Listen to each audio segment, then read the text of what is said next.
Монголын зочлох үйлчилгээний хамгийн анхны Resto подкастыг та сонсож байна. Сайн байцгаана уу? Resto подкастын ээлжит дугаарыг хүлээн авч сонсож байгаа. Яг энэ цаг мөчийн мэндийг хүргэе. Бид энэ удаагийн дугаараар Швейцар улсын мэрэгжлийн тоогч Five Hour рестораны үүсгэн байгуулагч ноён Буян оролцуулж байна. Бидний урилгыг хүлээн авч ирсэнд маш их баярлалаа. Мэдээж манай хамтран хөтлөгчөөр Бат сайхан. Өдрийн мэнд, өглөөний мэнд, оройн мэнд. Энэ удаагийн подкастыг бас бүгдээрээ шууд бичлэгтэй явж байгаа. Өмнөх подкастуудаас онцлог нь юм болж байгаа. За, зочин маань одоо юуны төрөнд харин өөрийгөө танилцуулаач. Тэг, дэлгэрэнгүй бол таны талаар танилцуулга авахыг хүсэж байна. За, ер нь Буян гэж хүн хэн бэ? Хаана өсөж төрсөн? Тэ? Бага насны боловсрол хийгээд яг энэ мэрэгжлийн тоогч гэх одоо энэ хүртэл тавч танилцуулбал. Окей. За намайг Дөржин Буян гэдэг Швейцар улсын мэрэгжлийн тоогч. Мэрэгчлэр ажиллаад одоо 15 6 дахь жил дээр явж байна. 14 13 тагаас ирэн галтгаан зогссон. За яг мэрэгжлийн галтгаанд эзэрлэл ресторанд. За Швейцар улсад ерөнхий боловсрол төгсөөд мэрэгжлийн тоогчийн сургууль төгсөөд үргэлжлээд хотел ресторан хотелүүд төсчлэлээр төгсөөд за үргэлжлүүлээд багшлах, конфисри буюу талах нарийн боо, крем за үргэлжлээд бутчер буюу одоо махан бүтээгдэхүүн гаргах, эвдэх гэдэг etc. Ингээд яг мэрэгжлийнхаа дагуу бол ингээд дагнаад явсан байна. Нийт ерөнхийдөө 7 жил сурсан байгаа. За тэгээд хажуугаар нь бол ажиллаа хийгээд суралцаад ингээд явсан байгаа. Тэгээд ер нь бол яг мэрэгжлийн галтгаан зогсоод бол нэг 15 6 жил болж байна да. Окей. Гэтэ Монголд төрж өссөн. Тийм. Төрсгийн үед бол Монгол төрсөн. Тэгээд энэ тийшээ нэг 10 хэдтэй байх таа яваа. Монгол хэдээр ирсэн бэ? Монголд 15 оны үйл хавар ирсэн. Одоо 5 жил. Би Буян гэдэг хүнтэй бол уржигдэр бас энэ подкастт урьж оролцуулахын тулд өөрийнх нь бас пэйж рүү нэвтэрж ороод хүсэл тавьсан байгаа. Тэгээд бас пэйж хуудсыг харахад бол нэлээд бидний подкастта зорилго нэг бас тэ сургалт хийдэг. Дээрээс нь хоол үйлдвэр үйлчилгээ бас туршлага үйлчилгээний соёлыг яаж дээшлүүлэх үү гэдэг тал дээр нэлээд зөвлөмжүүд, зөв хооллох талаар ингээд та нэлийн нийтлэлүүд бичдэг юм байлаа. Тэр талаараа бас ярил. Тий, за яг хөө ерөнхийдөө бол бид нэр ингэж ойлгомоор байгаа юм л да. За одоо бид нэр хэддүгээр зуунд амьдарч байна тий. За хэрэглэгч гэж юу юм? Харилцагч гэж юу юм? Бэлтгэн нийлүүлэгч гэж юу юм? Үйлчлүүлэгч гэж юу гэдэг бид нэг ойлголт явах хэрэгтэй л да тий. Тэгвэл одоо юу гэдэг нэг хаана ямар ресторан ч юм уу эсвэл зоогийн газар бар лаунж тэ бүгд өөр өөр гэсэн сегменттэй үйлчлүүлэх бас нэг соёл гэж тустай ойлголтууд явж байгаа тийм. Энийг бас нэг мэдэх шаардлагатай л да. Одоо хэрэглэгч буюу үйлчлүүлэгч талаасаа тийм. Одоо бид эзэрлэл стандарт ороод би яаж суух хэвтэй, яаж харьцах хэвтэй захиалгаа хамгийн ингээд жишээ бид нар хамгийн түрүүнд эхлээд захиалгаа өгөх хэвтэй тийм. Ширээ байна уу байхгүй юм уу тийм ингээд нэг юунууд ингээд явж юм л да. Соёл гэж юм байна л да тийм. За миний хувьд болохоор би төлхөө өөрөө маш олон жил эзэрлэл ресторанд байсан учраас ажиллаж исэн туршлага Швейцарын топ 1 2 ресторанууд ингээд явцсан учраас надад нэг эзэрлэлийн гэдэг юм илүү хүмүүст нэг тайлбарлах юм илүү бичиж байгаа. Бид нэр ямар соёлтой байх хэвээр үйлчлүүлж байгаа хүмүүс маань өөрөө бас нэг соёлтой байх хэвээр тийм гоёвчлах тийм мэдрэмжтэй байх хоолоо хамт одоо хоолж байгаа нэг хүндлэх бусдыгаа бас тухайн орчинд байгаа хүмүүсийг бас хүндлэх тийм зөвхөн үүдээ хэй гэж ажиллал дуудаал тийм үйлчлэгчээ гэлээ. Тэр нэг тийм нэг жоохон тийм нэг юу гэдэг нэг бүдүүлэг маягийн тийм юмнуудыг бол хаях хэрэгтэй л да бид нэрэд тийм арай өөр төвшингөөс бид харах хэрэгтэй байна. За яг мэдээж юу гэдэг тэр нэг ганцхан үйлчлүүлэгч биш бас үйлчлэгээ өгч байгаа хүн маань бас өөр мэргэжлийн байх хэрэгтэй тийм мэргэжлийн сургуулийн төгссөн одоо сервис буюу зөвхөчтэй зөөгч мөн өөрөө ямар байх ёстой юм. Тухайн одоо хүнийг бие хөдөлгөөнөөр нь мэдэрдэг байх ёстой тийм. Юу яаж хөдөлж чинь те тэрүүгээр нь мэдэр за энэ хүн миний өсөж гин үү?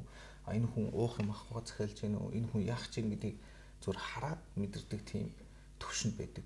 Ер нь бол яг мэргэжлийн зөөгч нар те дуудуулахгүй тэр хүний ямар нэгэн үйл хөдөлгөөн хийхгүйгээр биеийн хөдөлгөөний буюу body language нь уншаад одоо үйлчлээд явждаг тийм бас юунууд байгаа. Тэр нь өөрөө бас мэргэжлийн зөөгч гэдэг маань өөрөө бас мэргэжил. Тэгээ энд нөгөө Монгол тэгээд өнгөрсөн би түрүүн бас нөгөө ярилцлага хийхээс өмнө сонирхоод асуучсан.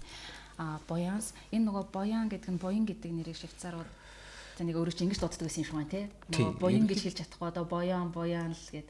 Тэгээ би энэнгээрээ л өөрийгөө нөгөө нэг никнеймээ ингээд боянс professional cuisine гэд одоо энэ пич хуудасаа нээсэн байгаа юм. Тэгсэн чинь энэ ерөөсөө 3 сар гарна л өнгөрсөн гэж байгаа байхгүй. Тэгэхэд 3 сар гарны хугацаанд 32,000 гаруй дагагчтай болцсон байгаа юм.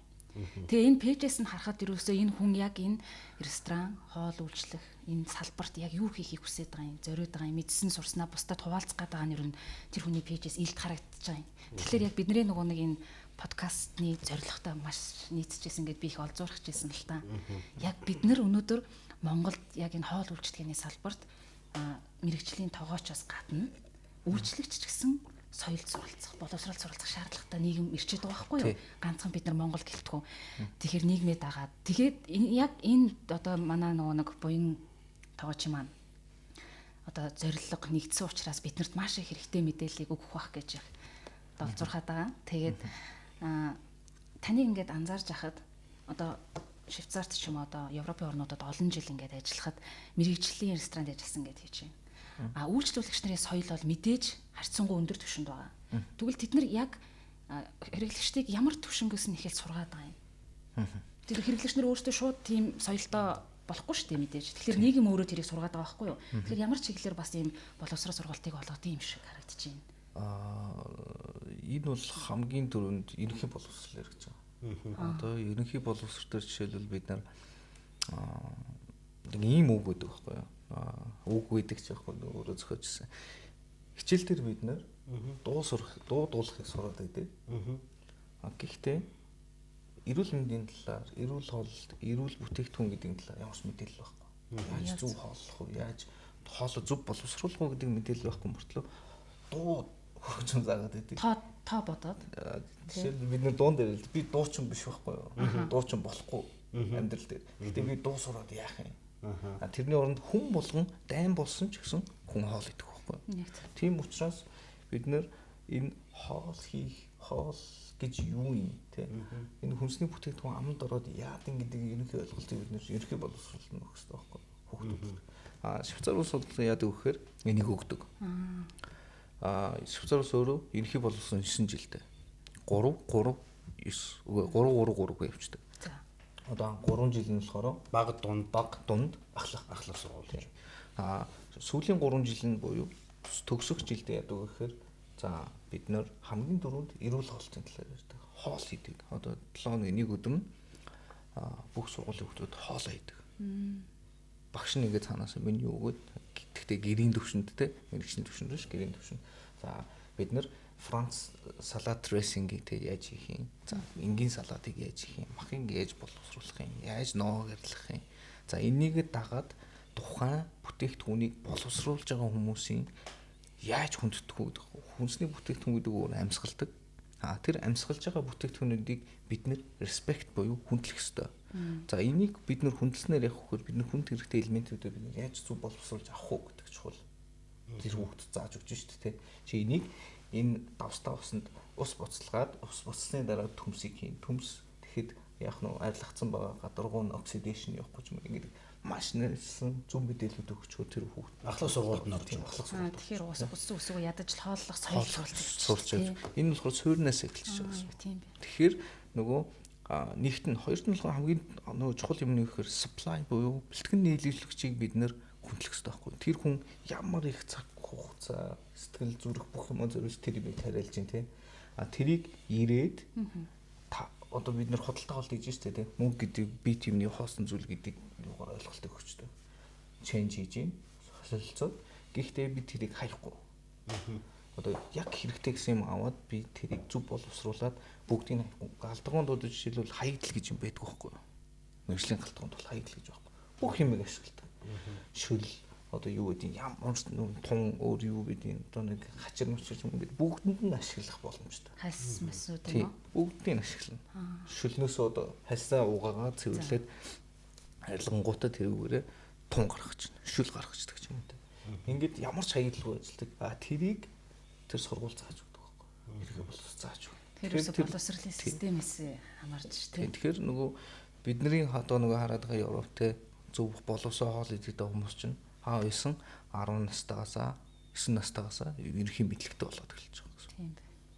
Тэгэхээр нөгөө би юу гэх юм гэдэг юм ойлголтыг авч байгаа байхгүй. Нэгт нь хоёрт нь ресторан тэр хүн ороход энэ ногоог хэрээнүүд гэдэг юм. Энэ ногоог мини томат гэдэг юм. Энэ ногоог юу гэдэг юм мэдлэгтэй болсон. Энэ ногоон дотор ийм агуулмжтай юм байна. Над хэрэгтэй юм би нэг идэх хэрэгтэй юм гэдэг ойлголт болсон. Аяга бүрээс төгс хамтыг мэдрүүлэх Atlas Coffee. Одоо өөр 15 онд ирснээс хойш одоо энэ хүнсний саплай хийж байгаа хүнсний үйлдвэрлэгч нар болон ханган нийлүүлэгч нарын одоо ер нь ямар төвшөнд явж байна гэж бодож байна. Тэ? Ер нь шаардлага хангаж байна уу? Хангаж байгаа бүтээгдэхүүнээр бид нар өнөөдөр үйлчлэгээ би авч чадж байгаа юу? Ингээ үйлчлүүлж байгаа газар нь үйлчлүүлж чадж байгаа юу, тий? Ховчлол одоо хэдэн хувьтай явж байна энэ талаар. Бид нар зөв хоол идэж байна уу? Буруу хоол идэж байна уу? Яаж одоо тэр дээд зэрэглэлийн ресторанд ажиллаж байсан гэсэн. Тэгэхээр бид нар хоол ер нь зөв идэж байна уугүй юу? Тоогоо дөрөв цовингаа гусаал ах уу яа. Окей. За ерөнхийдөө бол supply буюу бэлтгэн нийлүүлэгчтэй. Бэлтгэн нийлүүлэгч гэдэг хүн ер нь юу юм бэ гэдгийг бид нар бас ойлгох хэрэгтэй л доо. Жишээлбэл бид нар хими ямар нэг өөрчлөлт оруулав, гений өөрчлөлт оруулав бүтээгдэхүүнээ бид нар Монголд үйлдвэрлэж чадна боломжтой. Бид нарт газар шорооны байна, цэвэр хөрсөн байна, ус нь хангалттай байна. Ингээд боломжтой. Supply-д хөгжиж байна. Нийтийн олон салбарын gastronomy life энэ одоо тодорхой хэмжээгээр өөрчлөлтүүдийг хийж байгаа маш олон жижиг дунд үйлдвэрлэгч буюу баялаг бүтээгч нар тэд нар өөрсдөө. Энэ хүмүүс байна, гарч ирж байна. Энэ хүмүүсийг бид нэр өшөө дэмжих хэрэгтэй. Хотел, ресторан, өөр байгууллага, скул одоо дэлгүүр, супермаркетууд эдгээр бүгд дэмжиж явах юм бол бид нэр тодорхой хэмжээгээр бие биенийг дэмжиж явах юм бол маш түргэн хугацаанд дахин нэг одоо level up хийх явчихна гэсэн. Нэг шат дахиад явчихна тий. Би бол харж ийл л да сая сүүлийн 1-2 жил ингээд зарим нэг газрууд явж байгаад нөгөө хэрэглэгчд маань байн гахгүйгээс болоод буцаад унсан компаниуд байна тий. Миний хувьд болохоор би тэр хүмүүсийг дахиж гарч ирээсэй гэж хүсэж байгаа байхгүй. Одоо жишээл одоо энэ ковидтэй холбоотойгоор ингээд бараа бүтээгдэхүүн ингээд хомслогдоод эхэлж байна шүү дээ. Урдаас юм оруулж ирэхгүй etc.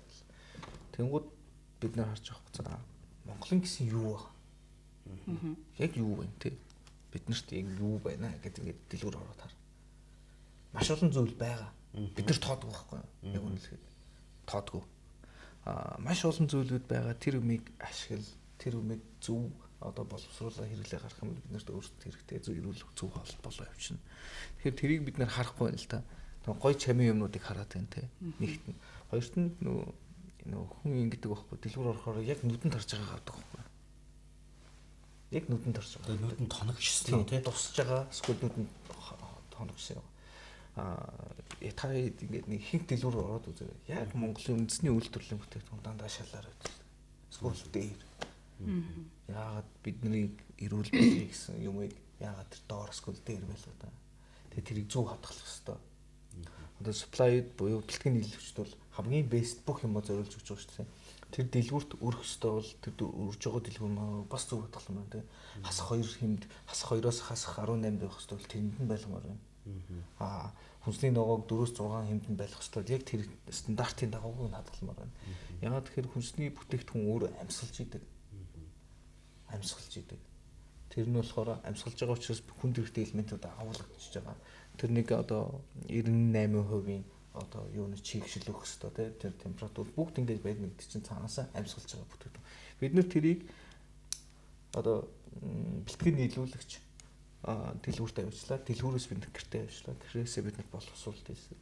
Энэ бүх процесс ч өөрөө транспорт хийж байгаа тийм ингээ явж байгаа процесс өөрөө биднэрт хэрэгтэй хүнд хэрэгтэй элементүүд маш бага хэмжээгээр агуулж байгаа. Тэрийг бид нэр яаж авах хэрэгтэй? Бид нэр зөв хадгалж тээвэрсэн бүтээгдэхүүнийг зөв боловсруулад дараад нь хотоодонд орох хэрэгтэй байхгүй. Тэгэхээр нөгөө бэлтгэн нийлүүлэгчээс ахуулаад тухайн бүтээгдэхүүнийг дамжуулж биднэрт зарж байгаа хүмүүс маань бас өөрсдөө тэрийг бас зөв хадгалж, зөв боловсруулж, зөв хүмүүст нөгөмөр байна. Одоо жишээлбэл юу гэдэг одоо дэлгүүр оронгуудаа нэг жимснүүд ингээл муудсан байдаг шүү дээ. Эсвэл ногоо ч юм. Яагаад тэрийг те орой ажил тарахаас өмнө 4 цагийн шууд 50% болгочихвол тэ Европ ч юм уу эсвэл Азад ихэнх дэлгүүр тийм байдаг шүү дээ. Хамтран ажиллагч Clef Recordings. Харин тийм түрүү нөгөө таны хэлжсэнээр яг худалдаа авагч нар байхгүй болоод ирэнгүүт энэ бэлтгэн нийлүүлэгч нар зогсоод байгаа шалтгаанууд маш их байна гэд сайнаас мэдж байгаа. Би бас нөгөө Монгол нөгөө нэг юм салаад навчийг үйлдвэрлэсэн компанисэн шүү дээ. Аюу гой тий. Амтан тэр нөгөө нэг одоо ихэвчлэн хятад салаад навч орж ирээд идэв ш. Тэрний хайжууд бол бүр үнэхээр гоё яг Монголдо тарьж ингэ стандартаар нь тэгэл бас л яг л худалдаа авагч нар одоо байхгүй нөгөө тэр Монголдо тарьсан тэр салаад навч арай жоох үнэтэй байх ч юм уу эсвэл ингээд худалдаа авагч нар байхгүй болоод байгаас тэр бол зогссныг би бол мэдээд байгаа юм. Тэгэхээр тэрэнд бас би жоохон ханавчсан байхгүй юу. Үнэхээр гоё салаад навч тэгэхээр тийм нарийн ногоонуудыг үйлдвэрлээд байгаа бэлтгэн нийлүүлэгч нар бас зогсох нилээдгүй олон шалтгаанууд нь бид нар өөрсдөө бодлогын түвшинд хамтарч ажиллахгүй байгаатай л холбоотой авш байгаа юм тий. Тэгээд олон болоод ирэх юм бол илүү чанарчих байхгүй юу. Эсвэл нөгөө тийм нэг л байгаад байдаг нөгөө компани чинь тий арай юу яагаад ингээл үнэ нэмээд идэг. Олон болоод ирэх юм бол аль чанартай аль хямдхан боломжууд нь гараад ирнэ тий. Нэгт нь хоёрт нь ингээд нэг Улаанбаатарын хэмжээний гэдэг 7 хоногт нэг удаа тий тийм нэг зах байвал тий усны ногооны хаанаас чамаг өрдөг тий. Энэ 21 аймагаас юу тариалж юу хийж юм бүх юмуд авч ирдэг болчихвол маш том зах. Тэгээд тэндээс бид нэр supply-д олж чадах байхгүй юу. Тэ. Бэлтгэн нийлүүлэгчтэй бид нар олж чадах байхгүй юу. Ийм бүтээгдэхүүн ингэж юмс гарч ийн гэл 7 хоногт нэг удаа гаргаад байвал бид нар энэ юм маань цирклс маань дахиад томрох гэдэг байгаа байхгүй юу. Яг нь бидний хувьд болохоор манай багийн хувьд бас Монгол амтыг гаргахаар бас яваад байгаа. Өмнө тойд урд баруун зүүн гэдэг ерөнхийдөө нэлээд явцсан байна. Бидний хувьд л ингээд нэг Монгол амтыг гаргахаар бас нэг төслийн хэмжээнд бас нэг эхлүүлсэн явж байгаа. Five рестораны хувьд тэгвэл бас яг энэ рүүгээ чиглээд пэйж дээр нь бас байсан шүү дээ. Монголын нөгөө нэг барай нь одоо бүх даршилсан бүтээгдэхүүн хийдэг юм юу ингээд би судалж ийн гэдэг. Тий оролцсон байсан шүү дээ. Би яг эндээс л яг ингээд нөгөө зөв ингээд бүтээгдэхүүн гаргахын тулд судлахгүй байна бид нар гээд. Тэгэхээр би нөгөө детальчлан юм бүхэн дээр ажилт юм байна да гэж харжсан. Five рестораны хувьд болохоор 100% одоо яг дотоодосоо бэлтгэн нийлүүлэгчтэй хамтран ажиллаж чадчихна уу? Тий, тэгж байгаа. Одоогийн байдлаар. Одоогийн байдлаар юу гэж байгаа гэхээр бидний хувьд од тань гэдэг эм болон эмийн ургамал тарьдаг компанид хамтарч байгаа. За тэр компани яадаг гэхээр одоо манай 400 гаруй амтыг Монгол амт гэж байгаа. За энэ Монгол амтны ямар өчтэй гэхээр одоо эмийн ургамалж байна. Эсвэл зүгээр жирийн янз бүрийн амтууд Монгол амтууд байгаа. Тэрийг бид нэр Five Restaurant дээр fusion болгож гаргаж ирж байгаа. Буюу Монгол амтыг бид нэр модерн Европ хоолыг Аз хоолтой ингэж хослуулад тэгээд Монгол амтыг бид нэр өөрсдөө философигоо гаргаж ирж байгаа гэсэн үг. Ганцхан тэрүүгээр дутхшөө өөр Монгол supply байна. Жишээлбэл сэлэнгээс бид нэр цай хийж, зүгийн балаа авчиж тий цэвэр. Тэгэнгүүт өмнө гоёс бид нэр загсгал гэдэг ургамал авчиж хотоодны хорт өдөр эсрэг. Энийг цайнд өөрсдийн нэг fusion tea гаргаж ирж байна. Хөсгөлөөс бид нэр жимснүүдээ wild жимснүүд авчиж тий цэцгүүрний эрс etc. бүх жимснүүд аваад тэрүүгээр өөрсдөө одоо жорлоод тэгээд өөрсдийн гэсэн цай гаргаж ирж байна. Өөрсдийн гэсэн өрмөц хоол амтуудыг гаргаж ирж байгаа. Дандаа Монгол амт. Тэгэхээр буян одоо тоогоочийн хувьд бол Швейцар хоолны технологиг ресторанд нэвтрүүлэхээс гадна илүү их Монгол хоолны технологиг шинээр бий болгож боловсруулад үйлдвэрлээд ийн гэж ойлгож болох уу? Шинэ жоруудыг туршиж энэ ресторанд яг технологи гэхээсээ илүү амт руу бид нэр явж байгаа. Технологи гэдэг нь өөрөө л ерөнхий нэг юм байдаг, байж идэг тий. Тэрийг бид нэр ашиглаад яаж Одоо нэг Монгол Европ технологи, жинсээр? тий, Европ технологи, Аз технологиг бид нар хослуулад За. Монгол амтаар бид нар яаж энэ амтыг гаргах вэ? Бидний зорилго бол өөрөөсөө энэ Монгол амт гэдгийг Аз руу гаргахаар төлөвлөсөн явж байгаа. Зорилго бол том. Одоо жишээлбэл бид нэр ярил л да. Indian гэл энтгийн гоншууд carrier орж байгаа. Carrier амт гэдэг тий. Бин тэр. Бин carrier чинь. Монгол гэхэр юу? Монгол гэдэг амт байгаа юм. Одоо хорхог бууд. Тэр бол яг хоол доо. Амт гэдэг юм чинь. Амт. Яг нэг ингээд Тий. Час хийсэн амт гэж тэр хэлдэг шүү. солонгос хоолнгууд яг нэг Кимчи ч юм уу. тийм Ингээд боддог шүү дээ. Тэнгүүд Монгол амт гэж юу вэ? Та нар ингээд бодоод үзэлтэй. Одоо жишээлбэл нимбэг гэд боддоо. тийм. Шүс ялж байгаа гэсэн. Одоо яг тэрнтэй адилхан бид нар Монгол амт гэдэг юмыг гаргаж өгмөр байна. Хүн сонсоо шууд гэдэг. Энэ нэр эн чинь Монгол амт штэ гэдэг амтыг бид нэр зорж гаргаж байгаа. Тэрний хэмжээр яг үхээр бид нар хамгийн түрүүнд бүх 21 аймагт байгаа бүх бэлтгэн нийлүүлэгчдийг өөрсдөнд рүү татчихна гэсэн үг тийм. Бид нэр тухайн одоо бүтээгдэхүүн гаргаж байгаа хүмүүсийг бүтээгдэхүүнүүдийг амсаж үзээд туршаад янз бүрийн бүтээгдэхүүн хийж үзээд за энэ болох юм байна гэдэг ингээд гаргаж явж байгаа гэсэн үг. Бидний хувьд бол нийт 400 амт байна одоогоор. Монгол амтууд. Гэхдээ тэрнээс одоо хүн амтлага өөр шүү дээ. Тэгэхээр тэрийг одоо яаж гарах уу гэдэг нь тэгэл бидний яс чадвар мэргэжлийн галтгоод ажиллаж байгаа хүмүүсийн сэтгэн бодох чадвар философигоос нь шалтгаалах байх л та. Цааш та яаж илүү гарах нь бүх зүрх сэтгэлээ зориулах хэрэгтэй эдийн шугай. Биш ер нь энэ дэлхийн нийтийн хувьд энэ эрүүл зүй хооллолт гэж яриад идэв. Энэ яг юу гэлтэй. Одоо энэ Монгол энэ арцаа уугаа те энэ нэг юу лээ нэг дархлаа дэмжих хоол хүнсээ хэрэглэх нь эрүүл хооллолт юм уу? Эсвэл дэлхийн нийтээр яг энэ эрүүл зүй хооллолт гэж юу яриад байгаа? Кето хоол гэдэг одоо төлхөө яваад Мэдгүй тэр чинь болохоор чинь дэглэм юм биш үү? Яг энэ эрүүл зүй хооллолт дээр та мэргэжлийн хүний хувьд ингээд энгийн одоо хүнд ойлгогдохоор хэрэглэгчдэд ойлгогдохоор тайлбарлавал та ер нь юу гэж бодож байна? Эрүүл хоол гэж юу юм? За миний ойлголтоор болохоор нэг гений өөрчлөлтгүй. Тэгэд арай илүү их тийм ногоо төлхөө их хэрэгэлсэн тэр хоолыг би эрүүл хоол гэж ойлгоод ингээд бас хүн болох. Би болохоор эрүүл хоол гэдгийг сүүл одоо энэ хүмүүс аягүй шуураад энэ зөв хоол юм шүү биш үү? Би ч өөрөө виралог хүн шүү дээ. Зөв хоолоо хүмүүс чинь энэ хоёр чинь нийлээд байгаа тийм эрүүл тэгснээр зөв хооллолт хоёр болчиход байгаа юм. Би тэгэхээр эрүүл гэдэг нь зөв боловсруулалтанд орсон. Зөв хооллох цагаараа хооллоод зөв юм идээд ингэх нь энэ эрүүл хооллолт юм болов уу гэж ойлгоод байгаа. Би бол эрүүл ногоолог л байвал эрүүл гэж байна. За ерөнхийдөө ийм байна. Бид нар хамгийн түрүүнд эрүүл хоол, зөв хоол гэж ярихын тулд юу гэхээр за мэдээж нь supply те орон нутаг бид нар хаана амьдарч байна. Орон нутгаас шалтгаалж байгаа те. За нэг хоёрт нь болохоор бид нар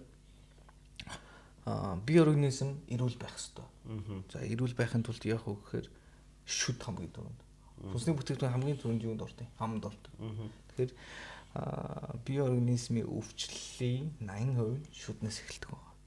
Тэгэхээр бид нэр энэ шүд гэдэг ямыг эрүүл байлгах хэрэгтэй. Ам гэдэг юм эрүүл байлгах хэрэгтэй. Заавал тэгж байж цаашдаа бид нэр эрүүл байхын одоо нэг юу нэг point нь те нэг одоо цэг нэгсэн. За дараагийнх нь юу гэхээр хүмүүс эрүүл хоол гэж шуураад идэг. Эрүүл хоол гэдэг нь шинэ хоолыг хэлнэ. Шинэ хоол өдөр болгон хийж байгаа шинэ хоол эрүүл. Гэхдээ эрүүл хоол гэдэг нь би яг юу авах хэрэгтэй юм бэ гэдэг нь чухал.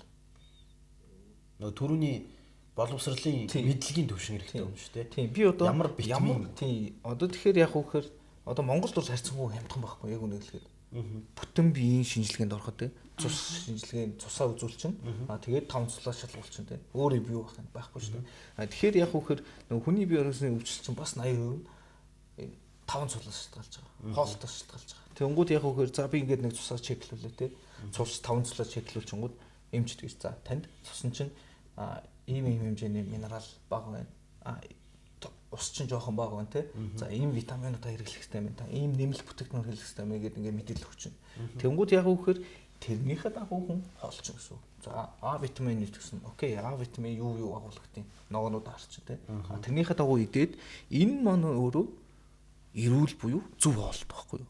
Хүний бие организмд нь өөрөө юу дутагтаад байна? Тэрийг бид нэр дэглэм болгож зөв болгож идэх хэрэгтэй байхгүй юу? Тэрнээс тэр хүн тураад байна. Тэрийг идэх хэрэгтэй мэн гэд идээд яг дагаа идээд. Тэгсэн чинь нөгөө эрүүл байсан нойр булчилгаагаа өвчтөй болгоод сахарын диабетс 1 2 тохиолдол төр очсон хүмүүс байна. Яагаад тэгэхээр энэ нүүрс ус гэдэг юмыг бид нэр зөв энергийг зөв одоо ашиглах хэрэгтэй байхгүй юу? Тэ сайн нүүрс ус, муу нүүрс ус гэж байна. Хүн болгон өөр тураалтай хүн гэж байна. Энд чинь өөрөө дэглэн байгаа шүү дээ. Жим, фитнес, йога, одоо янз бүрийн диабетс 1 2 тэгэнгүүтээ янз бүрийн дэглэмүүд байна. Эдгээр чинь бүх юм контролтой байж ич дараад нүүсгэж яваад байгаа байхгүй юу?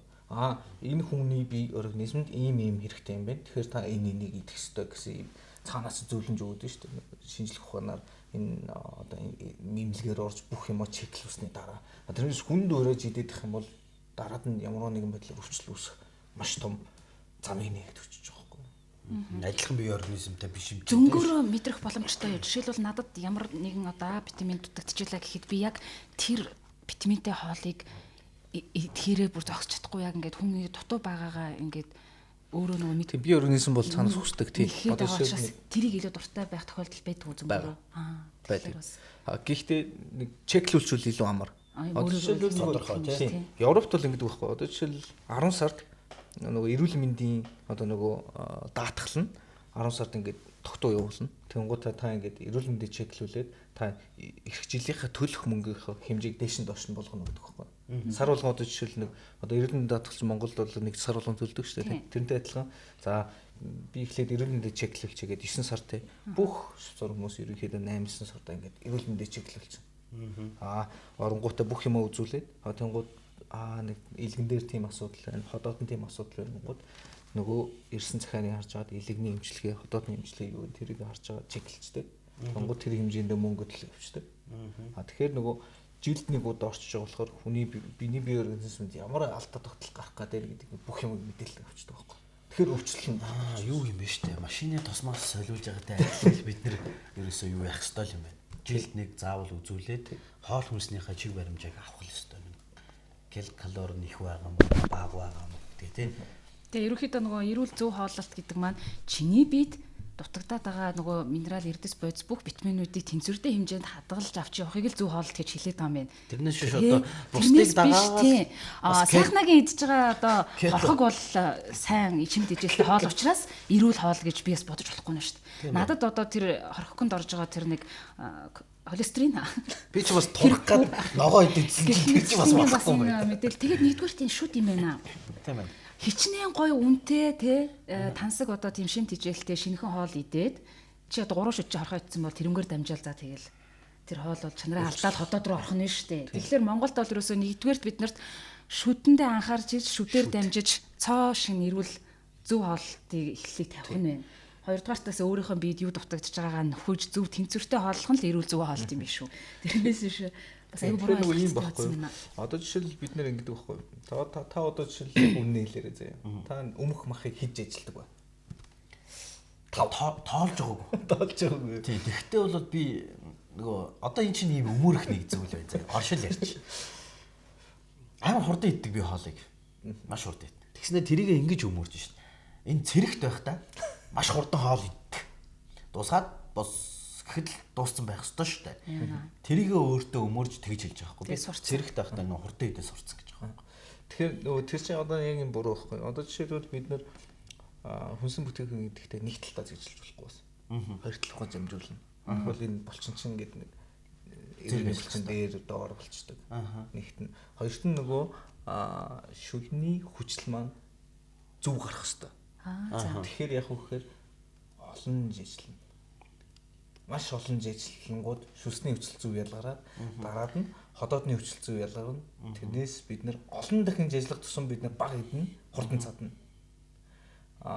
Хүмүүс яг дараалал гэхээр газ хийгээд ходоод нөгөө дүүрэхгүй учраас дахиад идэдэг байхгүй. Тэгээд нэг жижиглсан болоод залгаад идэв. Тэгээд нөгөө шүлсний хүчил, ходоодны хүчил ч өөрөө зөв ялгарч өгнө гэсэн. Нэгт нь хоёрт нь хурдан идэх процесс юу гэхээр ходоодны шарх үүсгэнэ. Хурдан идэх. Одоо хүмүүсийг хараа ихэнх тохиолдолд утас оролтон эсвэл ямар нэгэн байдлаар хоолндоо concentration буюу анхаардаггүй. Одоо ингээд ресторанд бид нар оронгууд ямар нэгэн байдлаар өдөр за одоо ингээд хоолоо идъя. Тэгэхээр бид нэр 100% тэр хүнсний бүтээгдэхүүн анхаарах хэрэгтэй байхгүй. Энийний амт юу байна гэд мэдрэх хэрэгтэй. Энэ одоо хилчэндээ чихэрлэг, давслаг, гашуу, нэлон гэдэг ингээ амтуудыг хүрээлээд мэдэрхүү байгаа дээ. Тэрүүгээр мэдэрч идэх хэрэгтэй байхгүй хүн өөрөө болно. Тэгэхгүй зүгээр нөгөө уцаа орлож байгаа л ийм мэдээлэл ирж ийн те так газ идээд гарчдаг. Одоо нэрээ. Ходоодны хүчил маань өөрөө зөв ялгарч өгдөг. Зөв гаргаж өгдөг. Тэгэнгუთ нөгөө энэ үнчин тарихнаас мэдээлэл өгөх хэрэгтэй байхгүй болно бол энэ наад амт чинь ийм амт биш үү гингүүд нойруулчирхааны юу маань хүчил маань бас ялгарч ийж тэр хоолыг чинь бас боловсруулна шүү дээ. Тэгэнгუთ тэр нь байхгүй нөгөө мэдээлэл очихгүй болохоор яах вэ? Ходоодонд очиод хитэн ухагтал тэгэл гараад. Тэгээд бид нөгөө жажлаагүй бүтэн байгаа юмнууд чинь цус руу орчдөг шүү. Том юм одоо жишээлбэл юу гэдэг 50 г махыг таашуу зайлгаж чадахгүй шүү дээ. Яг тэрнтэй адилхан тийм том хэмжээтэй юм чи цус руу орчдөг байхгүй. Цус руу орчдөг. Тэгэхээр бид нэр яах вэ? Тэр чинь тэгээд шууд гадагшлал гаргах юм шүү дээ. Инхээр нөгөө бид нэр зүгж ажиллах хэрэгтэй. Сайн ажиллах хэрэгтэй. Ажиллаж бид нэр хүн төрхтэй тэр юмнууд юм. Зарим бүтээгдэхүүн шууд амн дотор боловсроод шууд залхихад ходоодноос шууд цус руу орох юм боломж. Тэгээд хүний хилэг өөрөө өдөрт 4 литр цус шүү дээ. Тэгээд тухайн бүтээгдэхүүнүүдийг аваад тээвэрлээд ус буюу ууж байгаа ус маань тээвэрлэх транспорт гэж ярьдаг тийм цусаараа дэмжүүлээд зүрх очиод зүрхнээс бүх бий үзэж байгаа тийм үнчин тарих маань өөрөө мэдээлэл өгөн тийм энд ийм хэрэгтэй тэнд ийм хэрэгтэй ингэмээр тэгмээр гэдэг мэдээлэл өгдөг шүү дээ. Аяга бүрээс төгс хамтыг мэдрүүлэх Atlas Coffee. За илэгний циррозтой илэгний БЦ Д вирустэй хүн мөөгийг идэж болдгоо гэдгийг мэдэхгүй. Мөөг яагаад идэж болдгоо гэдгийг мэдэхгүй шүү дээ. Тэ. Мөөг яа тийм улам хатууж болно. Улам одоо цирроз буюу тэр хатуулын бий болгодог байгаа. Удаашруулна, хурцдаг. Тэр вирусыг улам битгчүүлдэг тий. Жишээ нь ингээд эрүүл мэндийн юмыг хүмүүс сайн мэдэхгүй байхгүй. Тэ энэ мэдлэг мэдээллийг илүү өгөх хэрэгтэй байхгүй. Та нар ийм мэдж болно, ийм мэдж болохгүй. Эрүүл мэндийн одоо салбарын тий өвчтөн хүнд нь яг өвчтөнд нь зориулсан тэр хоол бүтээгдэхүүн өгөх хэрэгтэй байхгүй. Эмнэлгийн хоол гэж бүр нарийчсан тустай хоол гэдэг шүү дээ. Бид нар мэргэжлийн тоогооч сурчаа дахиад 2 жил бүр эмнэлгийн тоогооч гэдэг тустай 2 жилийн дахиад өөр юугаар сурдаг байхгүй Швейцарт. Би болохоор тэрийг сураагүй хотел менежментээр сонгоо явуулсан байхгүй. Ресторан хотелүүд чиглэлгээ. Тэнгүүд Монгол болохоор тэр одоо нэг 4000 хүнээс ороод байна тий. Тэнгүүд би яасан гэхээр хүн идэх юмнаас болж ийм байдал хүрч байгаа учраас би Монгол амтыг гаргая. Монгол юмнуудыг дэлгэрүүлье. Энэ Монгол гэдэг supply-ыг бид нар бий болгоё. Одоо жишээл манай одоо миний шеф буюу багштай тэр хүн одоо жаргал гарцсан. Тэгээд 20-30 жил өөртөө адилхан тийм supply буюу бэлтгэн нийлэгчтэй хамтраад ажилласан. Нягт. Тэ. Тэр хүн байнга нэг хэмжээнд нэг юугаар ингээд нэг үнээр нэг тогтмол юм нийлүүлдэг. Нэг стандартаар бүр. Одоо яг энэ аяг бол яг энэ аяг шиг ингээд 30 жил ингээд яг энэ аяг өгч байгаа. Ингээд стандарт тогтцсон тий. Тэгэнгүүт энэ шиг ийм supply-ыг бид нэр бий болгох хэрэгтэй юм байна. Тэгэхин тулд яг үхээр энэ нэг проектыг энэ юу эхлүүлэх хэрэгтэй юм гэдэг эхлүүлсэн байхгүй. Тэгэхээр бид нар одоо юу гэдэг за зүгээр би зүгээр жишээ ярихад зүгээр хамгийн их үүсгдэг юм юу гэхээр ходоодны хор тавдруугаа шүү дээ Монголд тий. Дэлхийд нэг тэргүүлээд байна. Ходоодны хор тавдар юу гэхээр тосноос болдог. Муутсан тос хийддэг монголчууд. Муутсан хуршсан тос хийддэг. Тэр нь юуны их вэ гэхээр юугийн хош урын ургамлын тос. Тий. Ургамлын тосыг зөвхөн хоол ихтэл хэрэг л. Ургамлын тосоор бити хуушур хайр. Хуушур хайр гэдэг чинь өөрөө нэг 160 хэмрээ очино. Ургамлын тос өөрөө 98 хэм хүрээд шатдаг байхгүй. Тэгээд хор тавдар үүсгдэг. Тэгэнгүүт ихэнх тохиолдлууд айлууд бүгд гэж байгаа. Эсвэл зөв юм уу баруун хотын зүүн баруун цах руу гарангууд ингээл нэг бид нар хотоос гардаг шүү дээ. Тэгэхээр хуш үргэлжсэн тий. Тэгэл нэг том машины жолооч нарах нар ингээл хуш үргэлж байгаа байхгүй тий. Харангууд арайчтай гэл. Тэр хийж байгаа газрууд тэр тосыг хид удаа шүүгээ дахиж хийгээд байгаа юм битгэдэггүй. Яг үнэлгээд. Тийм шүү дээ. Тэгэл тэр хүмүүс өвчлөө явж байна. Хор тавдар бас халтна. Цусаа бэлгийн зам халтна. Ямар хор тавдар гэж шалтгаалж. Тэг ингээд дамжигч бас аюул байна. Энийг ингээд нөгөө цааш нь сайн мэдээлж хүмүүст ойлгуулж тэг ингэж хийхгүй болохоор өвчлөл гэдэг юм бий болоод байна. Бид нар мэдлэггүйгээсээ болоод өвчлөөд байна. Тэ. Тэгээд за ганцхан одоо жишээ ярих юм бол санийх тос гэл ингээд дурж чинь. Хурш өрөөг ямар тосоор харих хэрэгтэй тий. Шар тос шүү дээ. 350-ийн хүртэл халаа шүү дээ. Fermentation буюу хийсэн одоо тэрийг боловсруулсан энэ дэлгүүрүүдээр одоо зарж эхэлж байна да. Ямар нэг үнээр амт байхгүй. Тийм fermentation хийсэн шар тос байхгүй. 360-ийн хүртэл хална.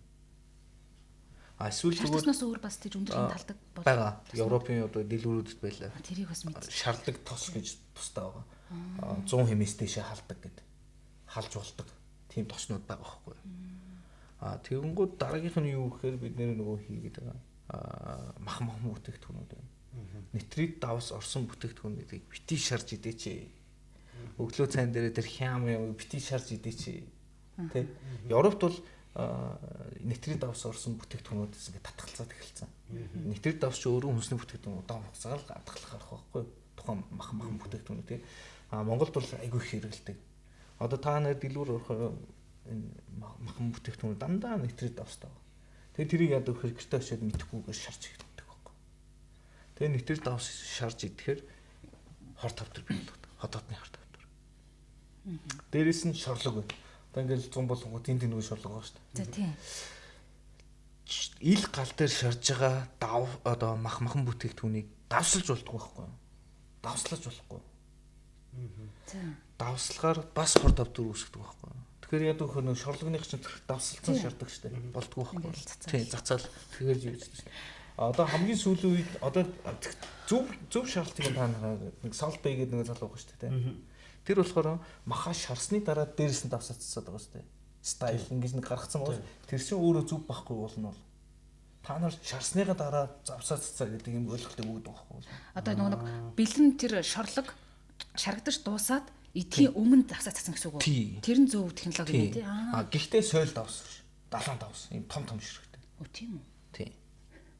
Нарийн. Тэгэхгүй тэр соёл давсан чинь нөгөө одоо тэр нэг ийм паклцсан давсан чинь дандаа нэмэлт бүтээгнүүд орчдөг гэдэг байхгүй.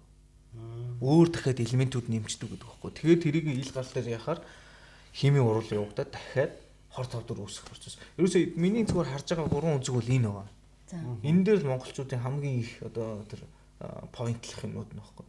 Хамтран ажиллагч Clef Recordings.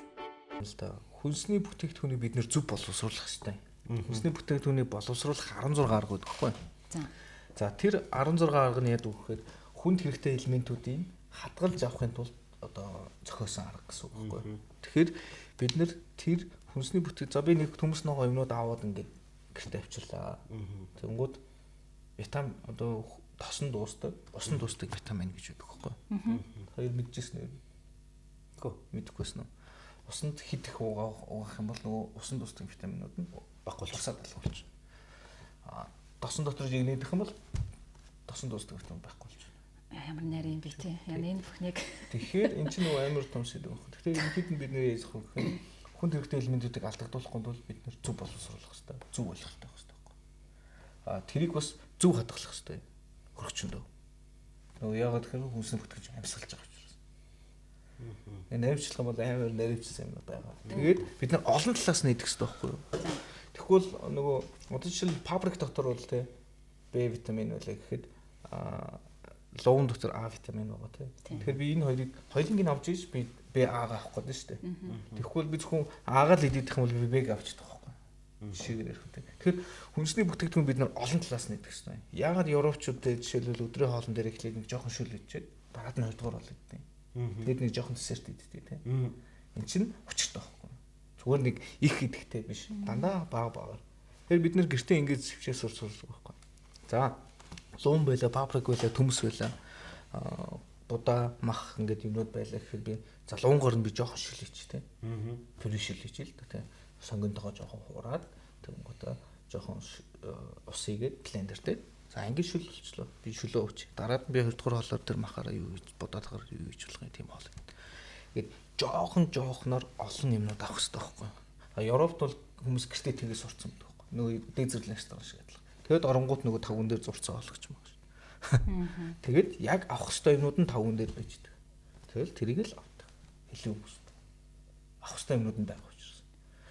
Меню зохион, хоол зохион гэдэг чинь өөрөө асар том философи байхгүй. Мэргэжлийн тоогооч гэдэг хүн тэрийг хідэн хувийн нүрс устай, хэдэн хувийн витамин А уламжтай, хэдэн ураг байхын хүнсний бүтээгдэхүүнийг боловсруулах 5-6 арга тухайн одоо тавган дээр байрлал нь хатуу зөөлөн чихэрлэг, давслаг, гашуун, нэлүүн бүх хамтууд энэ тавган дээр байрлаж байна.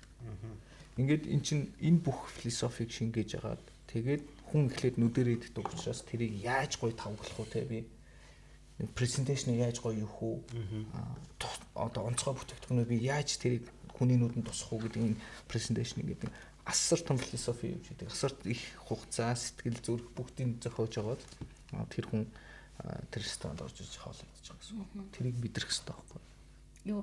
Одоо нөгөө энгийн хэрэглэгчдийн хувьд нийтлэг төмөс луун, байцаа, манжин гэдэг хүнсний бүтээгдэхүүн. Нарийн ногоонууд болохоор би хараад байгаа буйцаа, юуцаа, брокколиг их илүү хэлээд гэж байна помидор.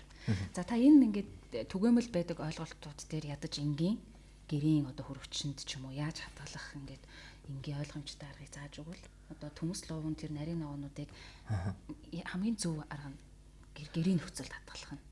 Окей. За ерөнхийдөө бол ингээд төмсийг бид нэр одоо ингээд нэг ногоорцсон байдаг шүү дээ. Аваад хийгэлэгдчихдэг шүү дээ. Тэр чинь өөрөө солонин гэдэг хор ядгалсан байдаг байхгүй. Ногоон байгаа нь уу? Тийм. Одоо нөгөө ногоорцсон төмс байдаг шүү. Ногоорцсон төмс. Тэр хэрэглэхгүй гэсэн үг. Үгүй болохгүй. За. Тэрийг авсан ч гэсэн ялгаагүй. Одоо жишээлбэл за нэг жишээн дээр төмс нь бол тийм байна те. Төмсийг бид нэр солонин гэдэг тийм хортой юм ялгарсан баг дээрээс нь авангууд хэрэглэгдчихдэг байхгүй. Тэр нь бол болохгүй. Тэгэнгүүт жишээлбэл гэрт одоо жишээлбэл одоо чанамалч юм уу те янз бүрийн одоо ийм лаацтай эсвэл ийм бүтээгдэхүүнүүд гэдэг шүү дээ таглаатай авлаа авангууд ингээд нэг тарагч юм уу те ингээд нэг тохиолдлууд гэдэг шүү дээ жоохон ингээд нэг хөгзөрцөн хөгзийг аваад бид нэр гიშгэлцдэг тэр өөрөө буруу бас энэ дээр хөгз байгаа бол энэ доошо хүртлээ хөгз явцсан байдаг байхгүй нарийнхын утас шиг бид нэр харагдахгүй тэгээд тэрийг идэх хахаар бид нэр яах нь бас илүү буруу бид нэр тэгэхээр нөгөө хөргөчөө дотроо яаж зөв хадгалах гэдэг нь чухал. За тухайн бүтээгдэхүүнийг бид нэр угаасаа шошгон дээр өвчсөн мөс тестийг хадгална гэд таглахгүй амьсгалуулахгүй гэх тээ. Тэгэхээр төмсийг бид нэр бол харанхуй хуурай нөхцөд хадгална. Аяг бүрээс төгс хамтыг мэдрүүлэх Atlas Coffee. За өнөөдрийн подкаст бол нэлийн бас өргөн сэдвтэй. Сэдвэн ч өөрөө өргөн бас ярих зүйл ихтэй. Гэхдээ өнөөдрийн гол зочноороо яриулахыг хүссэн зүйл бол бид нэр хооллох соёл буюу хооллох соёл руу орохын өмнө бид нар эхлээд хоолныхоо идж байгаа бүтээгдэхүүнийхаа эрүүл ахуй дээрэс нь ямар витамин нөхөж авах ямар зүйл бүтээгдэхүүн идэх ёстой юм бэ гэдэг ойлголтыг сонсогчдоо бол өнөөдөр подкаст маань эхний 4-5 дахь дугаар дээр бичлэг хийж байгаа үзэж байгаа хүмүүстэй гол зорилгыг мессежийг өглөө. Тэгэхээр та бүхэн өнөөдрийн подкастаар бас тодорхой хэмжээний багцлаад ойлгосон зүйл болвол тий одоо нэг амныхаа зоргоор идэх биш, порцныхын зоргоор бүгдийг идэх биш, зөв хооллож, зөв витамина бидийг нөхөж авах ёстой. Энэ нь өөрөө эрүүл хоол юм шүү гэдэг ойлголтыг өгсөн байх гэж бодож байна. Окей. Хүрэлцэн ирсэн баярлалаа. Ингээд Resto podcast-ийн 5 дахь дугаар өндөрлж байна. Ингээд бүгдээрэнд нь амжилт аз жаргал эрүүл хэвхс өрөө. Баярлалаа.